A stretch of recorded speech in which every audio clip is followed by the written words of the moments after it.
আমাদের বাংলাদেশে 120টা জায়গাতে জামাত প্রতিষ্ঠিত আছে, আর 500 থেকে 600-র মতো জায়গাতে সাংগঠনিক গ্রুপ নাই, কিন্তু কয়েকশো লোক তারা আমাদের এই সম্প্রদায়ের যুক্ত আছে।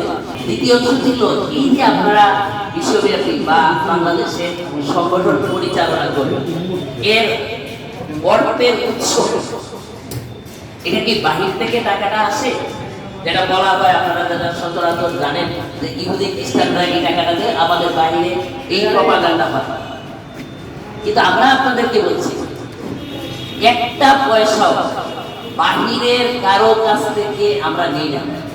বাহিরের কোথা থেকেও আমাদেরকে অর্থ সংস্থান দেওয়া হয় না। তাহলে আমাদের টাকাটা আসে কোথা থেকে?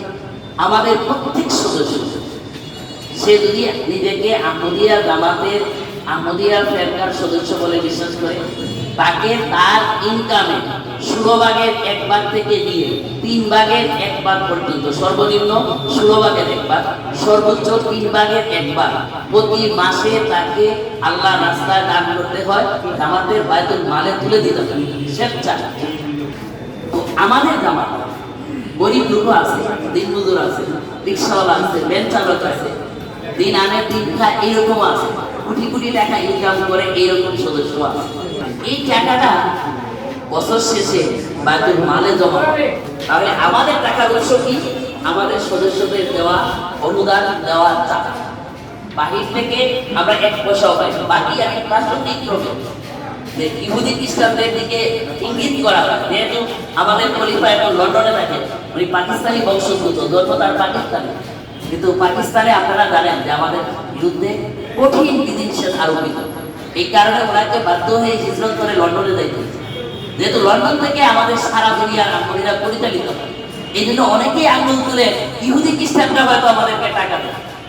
আর ইহুদি খ্রিস্টানদের তো মূলে আমরা আঘাত করি। কোথায় আঘাত করি? খ্রিস্টানদের বিশ্বাস হইল 3 খোদার বিশ্বাস, তারা তৃতীয়বাদের বিশ্বাস। তারা যীশু খ্রিস্ট অর্থাৎ ঈসা আলাইহিস সালামকে আল্লাহর পুত্র, আল্লাহ হিসেবে বিশ্বাস করে। আর আমরা যীশু খ্রিস্টের অর্থাৎ হযরত ঈসা আলাইহিস সালামের মৃত্যু সাব্যস্ত করি কোরআন হাদিস থেকেও, বাইবেল থেকে, ইতিহাসের গ্রন্থ থেকে। বিশেষ করে খ্রিস্টানদেরকে আমরা বাইবেল থেকে প্রমাণ করে দেই যীশু খ্রিস্ট মারা গেছেন একজন মানুষ ছিলেন। যে মুহূর্তে আমরা এই বিষয়টা প্রমাণ করে দেই, তাদের সামনে আমাদের প্রধান দ্বন্দ্বই হয়, আমরা তাদের ঈশ্বরকে মেরে ফেলি। আর কোন ধর্মের ঈশ্বরকে মুহূর্তে মারা যায়, ওই ধর্মের অস্তিত্বই থাকে না। যে তাদের সাথে আমাদের দ্বন্দ্বটা যখন হয়, তখন তাদের অস্তিত্ব সংকটাপন্ন হয়। এইরকম একটা প্রেক্ষাপটে খ্রিস্টানরা আমাদেরকে আর্থিকভাবে সহায়তা করবে, নিজের পায়ে নিজে গোড়াল মারবে, খাল কেটে কুমির আনবে, এতটা তো নির্ভুল তারা না। আর তারা করতে পারেও, কিন্তু বাকি কেউ বলতে পারে তাহলে আপনাদের সেন্টার লন্ডনে কেন? হ্যাঁ, এরা বাক স্বাধীনতায় বিশ্বাস। এরা প্রত্যেকের মত স্বাধীনভাবে যুক্তির মাধ্যমে, ভালোবাসার মাধ্যমে, দলিল প্রমাণের মাধ্যমে কেউ যদি তার ধর্ম, তার ধর্মের শ্রেষ্ঠত্ব তুলে ধরতে চায়, অন্যকে আঘাত না করে, অন্যের উপর নিজের মতটাকে চাপিয়ে না দিয়ে, এই মত প্রকাশের স্বাধীনতা তারা দেয় বলে আমাদেরকেও তারা এই সুযোগটা দিতে বাধ্য। কারণ তাদের দেশের আইনটা এরকম যে কারো ব্যক্তি স্বাধীনতায়, কারো মত প্রকাশের বাক স্বাধীনতায় হস্তক্ষেপ করার সুযোগ তাদের দেশের আইনে নেই। এজন্য তারা আমাদেরকে এই ছাড়টা দিতে বাধ্য আইনগত কারণে। কিন্তু ধর্মীয় কারণে তারা 1% আমাদেরকে ছাড় দেওয়ার জন্য প্রস্তুত, কারণ তাদের ধর্মের পুরা আমরা কেড়ে নেই। তাহলে আমাদের জামাত পরিচালনার ক্ষেত্রে টাকার উৎসটা আমাদের নিজেদের টাকা। দ্বিতীয়, আমাদের সভাপতি সাহেবের একটা প্রশ্ন ছিল, আপনারা আহমদিয়া জামাতের প্রচার করেন, এটা না করে যদি আপনারা কোরআন হাদিসের প্রচার করতেন তাহলে তো কত ভালো হতো। আমরা সারা বিশ্বে আমরা আমাদের কোনো প্রচার করি না, আমরা কোরআন হাদিসের প্রচার করি, আমরা মুহাম্মদ মুস্তাফা সাল্লাল্লাহু আলাইহি ওয়াসাল্লামকে হাইলাইট করি। আমাদের পরিচিতি আপনাদের সামনে তুলে ধরা হয়েছে, বইগুলো দেওয়া হয়েছে, এখানে আমাদের অ্যাড্রেস দেওয়া আছে, আমাদের অনলাইনের অ্যাড্রেস দেওয়া আছে, ইউটিউবের লিংক দেওয়া আছে। আমাদের এই অ্যাড্রেসগুলোতে গিয়ে দেখেন আমরা ইসলামকে হাইলাইট করি না অন্য কিছু দিয়ে করি? হ্যাঁ, আমরা ইসলামকে হাইলাইট করি ভালোবাসার বাণীর মাধ্যমে। আমরা একটা মোটো পোস্টাতে লাভ করো হ্যাট্রেড কর না, যে মুসলমান ধর্মের নবী হযরত মুহাম্মদ সাল্লাল্লাহু আলাইহি ওয়াসাল্লাম রাহমাতুল লিল আলামিন, তিনি সমস্ত জগতের জন্য রহমত হিসেবে আগমন করেছেন।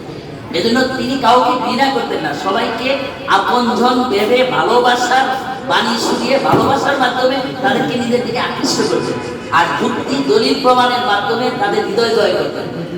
আমরাও সারা দুনিয়াতে এই পদ্ধতিটা অবলম্বন করে ইসলামের দাওয়াত, পবিত্র কোরআনের দাওয়াতটা সব ধর্মের অনুসারীদের কাছে উপস্থাপন করি। আমরা এখন পর্যন্ত পৃথিবীর ৭৬টা প্রধান ভাষাতে পবিত্র কোরআন শরীফের অনুবাদ করছি, এবং একমাত্র আহমদিয়া মুসলিম জামাতের এই সৌভাগ্য রয়েছে। অন্য মুসলমানদের যত ফেরকা আছে সবাই মিলেও এখন পর্যন্ত ৩০টা ভাষাতে পবিত্র কোরআন শরীফের অনুবাদ করতে পারি, কিন্তু আমরা ৭৬টা ভাষাতে পবিত্র কোরআন শরীফের অনুবাদ করছি, এবং প্রত্যেক জাতি গোষ্ঠীর মধ্যে কোরআনের আসল বাণীটা পৌঁছানোর চেষ্টা আমরা রত আছি। এবং ইসলামের যে আসল শিক্ষা, সন্ত্রাস বা মৌলবাদীরা যেসব ধর্মান্ধতার শিক্ষা দেয় এবং সন্ত্রাসের শিক্ষা দেয়, যে কারণে ইসলামটা আজকে পাশ্চাত্যে বিশেষভাবে কলঙ্কিত। তারা ইসলাম ধর্মের নাম শুনলেই মনে করে সন্ত্রাসীদের একটা ধর্ম।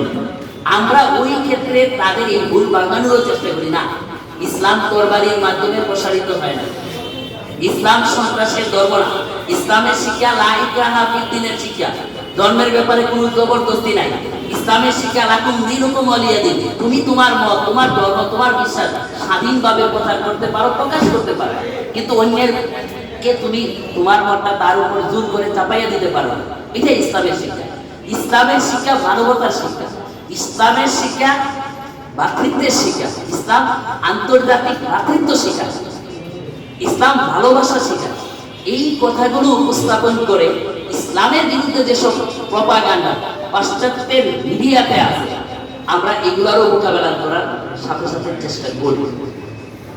তো আমরা সব জায়গাতে ইসলামকে হাইলাইট করি। আমি এখন চলে আসি আমার ওই ভাইয়ের প্রশ্নে। উনি বলছিলেন আপনারা তো ঐক্যবদ্ধের কথা একদিকে বলছেন, ঐক্যের কথা, কিন্তু আরেকদিকে আপনারা নিজেরাই আরেকটা দল, আরেকটা মতবাদ সৃষ্টি করে আপনারাই তো অনৈক্য সৃষ্টি করছেন। আপনাদের কথার মধ্যে তো বৈপরীত্য আছে। ভাই দেখেন, যখন একটা দেশে 20টা রাজনৈতিক দল হয়, তখন কেউ যদি তাদেরকে ঐক্যের ডাক দেয় আর একটা প্ল্যাটফর্মে নিয়ে আসে, ঐক্যজোট বানায়, এটাও আরেকটা দল হয়, নাম হয় ঐক্যজোট, কিন্তু তাদের উদ্দেশ্য কখনো আরেকটা নতুন দল বানানো না। ওই যে 20টা দল আগেই হয়ে গেছিল, তাদেরকে এনে একটা প্ল্যাটফর্মে দাঁড়ানোর জন্য তারা আরেকটা নাম দিয়ে নতুন একটা দল বানায়, কিন্তু এই দলের উদ্দেশ্য কখনো এটা হয় না যে আরেকটা নতুন দল হবে। উদ্দেশ্য হয় আগে যে 20টা দল হয়ে আছে তাদেরকে ঐক্যবদ্ধ করা। ইমাম মাহদী আলাইহিস সালাম যিনি আসবেন, তার উদ্দেশ্য হবে মুসলমানদেরকে ঐক্যবদ্ধ করা। উনি এই যুগে আসছেন। এই যুগে আপনারা একটু অনুসন্ধান করে দেখেন, মুসলমানরা ইতিমধ্যে 150 থেকে 200 দলে বিভক্ত। আমরা একটা সার্চ দিয়েও দিতে পারেন, নামগুলো পেয়ে যাবেন।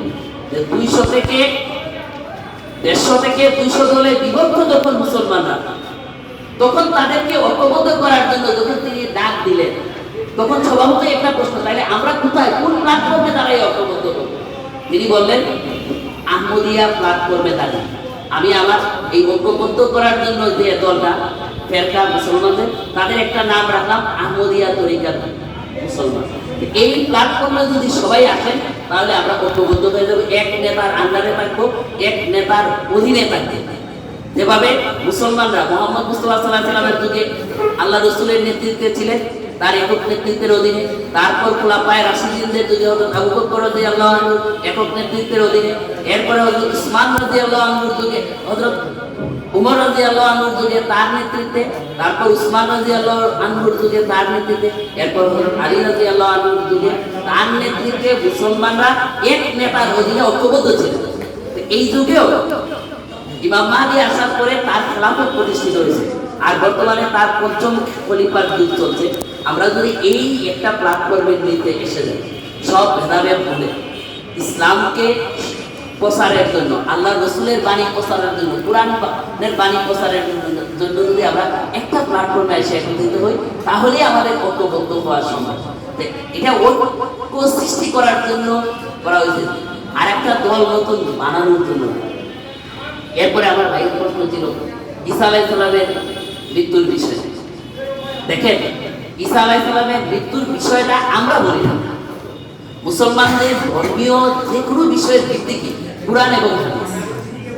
পবিত্র কুরআন শরীফের 30টা আয়াতে বলা হয়েছে হযরত ঈসা আলাইহিস সালাম মারা গেছেন।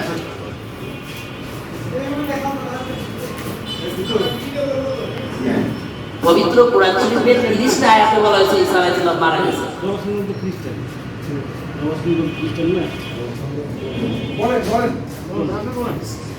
হাদিস শরীফে 86টার হাদিস ও সব হাদিসের গ্রন্থে বলা হয়েছে ঈসা আলাইহিস সালাম মারা গেছেন। আমরা একটা স্লোগান দিই, কুরআন হাদিস যেখানে আমরা আছি সেখানে। এই যে আপনি বলছিলেন কোরআনটা প্রচার করেন, আমরা একটাই স্লোগান দিই, কুরআন হাদিস যেখানে আমরা আছি সেখানে, আল্লাহ এবং তার রাসূল যেখানে আমরা আছি সেখানে। কুরআন কি বলে? কুরআন বলছে আউযু বিল্লাহি মিনাশ শাইতানির রাজিম, বিসমিল্লাহির রহমানির রহিম, 3 নাম্বার সূরা, সূরা আল ইমরান 145 নম্বর আয়াত। ওয়া মা মুহাম্মাদুন ইল্লা রাসূলুন কাদ খালাত মিন কাবলিহি রাসূল। মুহাম্মদ সাল্লাল্লাহু আলাইহি ওয়াসাল্লাম একজন রাসূল, তার পূর্বের সমস্ত রাসূল মারা গেছে। প্রশ্ন, আল্লাহ যখন ঘোষণা করলেন মুহাম্মদ সাল্লাল্লাহু আলাইহি ওয়াসাল্লামের পূর্বের সমস্ত রাসূল মারা গেছে, ঈসা আলাইহিস সালাম মুহাম্মদ সাল্লাল্লাহু আলাইহি ওয়াসাল্লামের পূর্বের রাসূল ছিলেন। যে মুহূর্তে আমরা বলবো স্বীকার করে নিব পূর্বের রাসূল ছিলেন, তাহলে আল্লাহ তাআলার ঘোষণা হলো মুহাম্মদ সাল্লাল্লাহু আলাইহি ওয়াসাল্লামের পূর্বের সব রাসূল মারা গেছে, তাহলে ঈসা আলাইহিস সালামও মারা গেছে। বুখারী শরীফের হাদিস 2 জায়গাতে বুখারী শরীফের উল্লেখ আছে, মুসলিম শরীফের 3 জায়গাতে একই হাদিস বর্ণিত। তো এই যে আমি কোরআনে একটা আয়াত উপস্থাপন করলাম, হযরত ঈসা আলাইহিস সালাম মারা গেছে, এরকম 30টা আয়াত বলে, হাদিস শরীফ বলে, এইজন্য আমরা বিশ্বাস করি ঈসা আলাইহিস সালাম মারা গেছে। এর বিপরীতে অন্যদের মধ্যে এই বিশ্বাসটা আছে ঈসা আলাইহিস সালাম আকাশে আছে, শেষ যুগে আসবে। আমরা বলি ঠিক আছে, কোরআন হাদিস থেকে একটা দলিল দিয়েছে, এটা নিয়ে আমাদের সাথে সবার দ্বন্দ্ব। তা আমার একটা প্রশ্ন ছিল, পাল্টা জবাব দিয়ে না, তার পাল্টা জবাব দাও। আপনার প্রশ্ন আপনার ছিল ওই যে মৃত্যুর বিষয়। আচ্ছা, আমি একটু ওনার মৃত্যুর বিষয়টা দিয়ে দিই। মৃত্যুর বিষয়টাতে মাওলানা দেলাওয়ার হোসেন সাইদি সাহেব প্রথম সারা বাংলাদেশে, আপনি যে কথাটা বলছেন এই ওয়াজটা কইরা সারা বাংলাদেশে প্রচার করলেন। এরপরে ইদানিংকালে মাওলানা মিজানুর রহমান আজহারি সাহেব, উনি এই বিষয়টাকে ওয়াজ করে আবার বাংলাদেশে সবার কাছে পৌঁছাই। এখন আপনারা সাংবাদিক মানুষ, আমি কয়েকটা পয়েন্ট সংক্ষেপে বলবো, আপনারা একটু চিন্তা করবেন। মির্জা সাহেবের মৃত্যুর ব্যাপারে যে কথাটা বলা হয়, এটা ডাহা একটা মিথ্যা কথা। কেন? কারণ মির্জা সাহেব যেদিন মারা যান, উনি ওই দিন পৃথিবীতে বিখ্যাত একজন ব্যক্তি ছিলেন। আর আপনারা সাংবাদিক বন্ধু, আপনারা জানেন বিখ্যাত ব্যক্তি যখন মারা যায় সবার কাছে পরিচিত, সে মারা গেলে পরের দিন এমনিতেই হেডলাইন করে। আর উনি সারা জীবন ইমাম মাহদী হওয়ার দাবি করলেন। খ্রিস্টানদেরকে বললেন তোমাদের প্রতিশ্রুত মসজিদ আর আসবে না, আমি সেই মসজিদ হিসাবে আগমন করছি। হিন্দুদেরকে বললেন তোমাদের শেষ যুগের কলকি অবতার আসবে না, আমি শেষ যুগের মহাপুরুষ, আমাকে মানতে হবে, ইসলাম ধর্মের পতাকা তোলে তোমাদেরকে একত্রিত হইতে হবে। উনার যদি এইরকম একটা মৃত্যু হইতো, পরের দিনের সব পত্রিকাতে হেডলাইন হইতো। আমরা সবাইকে চ্যালেঞ্জ দিয়ে বলি, একটা পত্রিকা থেকে দেখান তো ওনার মৃত্যুর পরে হেডলাইন তো দূরের কথা, একটা সংবাদ থাকছে যে ওনার এইরকম পায়খানায় বা টয়লেটে পরে মৃত্যু হয়েছে। নাম্বার 2, ওনার যদি এরকম মৃত্যু হইতো তাহলে ওনার তখন লক্ষ লক্ষ মান্যকারী ছিল, তারা প্রথম ওনার বক্তব্যে প্রভাবিত হইয়া ওনাকে মানতে পারে। কিন্তু এইরকম মৃত্যু যে দেখবে যে তার টয়লেটে পরে মৃত্যু হয়েছে, তারপরে তো সবাই মুরতাদ হয়ে যাওয়ার কথা। একজন অনুসারীর নাম বলেন তো আপনারা ইতিহাস থেকে, তার মৃত্যুর ঘটনাকে কেন্দ্র করে পরবর্তীতে মুরতাদ হয়ে গেছে একজনও না। নাম্বার 3, এইরকম একটা মৃত্যু হইলে ওনার যারা শত্রু ছিল হিন্দু, খ্রিস্টান, মুসলমানদের প্রতি বিরুদ্ধবাদী, তাদের বই পুস্তকে, সময় সাময়িক বই পুস্তকে ওনার মৃত্যুর ব্যাপারে এই ঘটনাগুলো লেখা থাকতো। একটা বই পুস্তক ওনার মৃত্যুর সময় সাময়িক দেখাতো যেটার মধ্যে এই ধরনের ঘটনার কথা উল্লেখ আছে। বরং তখন কংগ্রেসের সভাপতি মাওলানা আবুল কালাম আজাদ ওনার মৃত্যুর 2 দিন পরে বড় করে পত্রিকাতে উনি লিখছেন ওনার সম্বন্ধে যে উনি ইসলামের একজন বিজয়ী জেনারেল ছিলেন, তাকে হারানোতে ইসলামের বড় ধরনের ক্ষতি হয়ে গেল।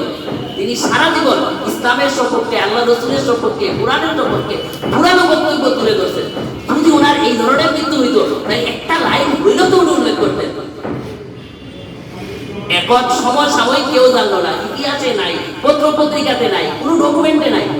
100 বছর পরে আইয়া সাইদি সাহেব মুখস্থ কইয়া দিলেন যে ওনার এইরকম একটা মৃত্যু হইল, মিজানুর রহমান সাহেব কইয়া দিলেন মুখস্থ একটা ওনার এইরকম মৃত্যু হয়েছে। উদ্দেশ্যটা উদ্দেশ্য হলো এরকম মৃত্যুর কথা যদি জনগণকে বলা হয়, ওনাদেরকে লক্ষ লক্ষ মানুষ ওনাদেরকে মান্য করে বিশ্বাস করে, ওনাদের একটা বিশেষ গ্রহণযোগ্যতা আছে, এরা বিশ্বাস করবে এত বড় হুজুর উনি যে এত বলছে এটা সঠিক, এদের দ্বারে কাছে যাবে। আমাদের থেকে লোকদেরকে সরিয়ে রাখার জন্য, আমাদের বিরুদ্ধে মিথ্যা প্রপাগান্ডার অংশ হিসাবে এই ধরনের জঘন্য একটা বিষয় বাজারে ছাড়া হয়েছে ওয়াজের নামে। এটার সাথে সত্যের গুরুতম সম্পর্ক। ওনার মৃত্যু হয়েছিল লাহোরে আহমদিয়া বিল্ডিং এ। এই বিল্ডিংটা 4 তলা বিল্ডিং। আমি 2008 সালে পাকিস্তানে ছিলাম 6 মাস। এই আহমদিয়া বিল্ডিং এ আমি গেছি, ছবি তুলছি। যে খাটের মধ্যে ওনার মৃত্যু হয়েছে, 2 তলার একটা কামরা, এই খাটটা এখনো সংরক্ষিত। যে টেবিল এবং চেয়ারে উনি বসে পড়ছেন, শেষ বই একটা লেখেন, পয়গামে সুলে, শান্তির বার্তা। মুসলমান, হিন্দু, বৌদ্ধ, খ্রিস্টানদের মধ্যে কিভাবে এই ভারতবর্ষে ঐক্য হইতে পারে, আর ঐক্য হওয়াটা কেন দরকার, ধর্মীয় হানাহানি ভেদাভেদ এটা কেন বলা দরকার, এক জাতি হিসাবে ঐক্যবদ্ধ হওয়া দরকার জাতিগত উন্নতির কারণে, জাতির সমৃদ্ধির কারণে। এই বিষয়গুলো উনি তুলে ধরছেন তার যে বইতে, শেষ বই, শেষ দিন যেটা মৃত্যুর আগে লিখে গেছেন, পয়গামে সুলে, এই বইয়ের নাম। এবং ওই বিল্ডিং এর 2য় তলার একটা কামরার মধ্যে ওনার মৃত্যু হয়েছে। দিলা হোসেন সাইদি সাহেবের মাথায় আছে ওনার পিরোজপুরের নদীর কিনারে যেভাবে বাঁশ দিয়ে এই টয়লেট বানায়, এইরকম মনে হয় কোনো টয়লেটে উঠে গেছিলেন। লাহোরের শহরে এইরকম টয়লেট থাকার তো কোনো দিন নেই। এগুলা টাকা মিথ্যা বানোয়াট প্রপাগান্ডা।